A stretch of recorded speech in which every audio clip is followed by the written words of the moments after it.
ser mi thiên lung rili bang na chon ter kal sang kun kip ni kanun pu har na pe ma se so kla na sina ke ma ka bo chan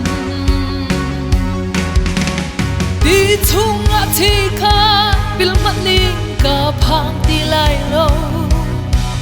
na gut nem te in na ka choi lai ka nga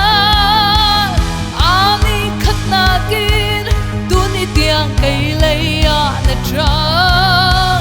dei tu na dei tu ka se mo chan lang boy ma na se ka nga nu chun ka phang ti lai lo war na tu kan pe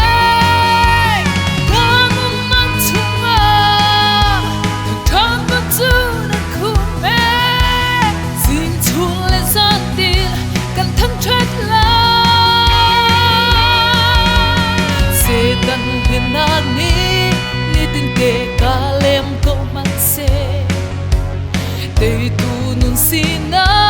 chon na kalung chunga au kanul hun tuan bia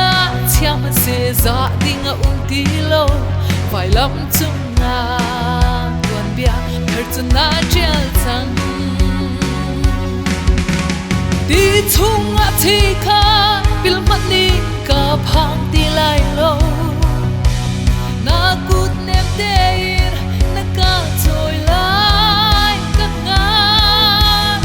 ani khat na kin tu ni tiang kai lai ya na tra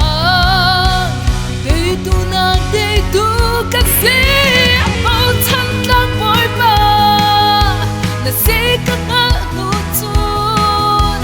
ka phang ti lai lo sin bar na tu kan pe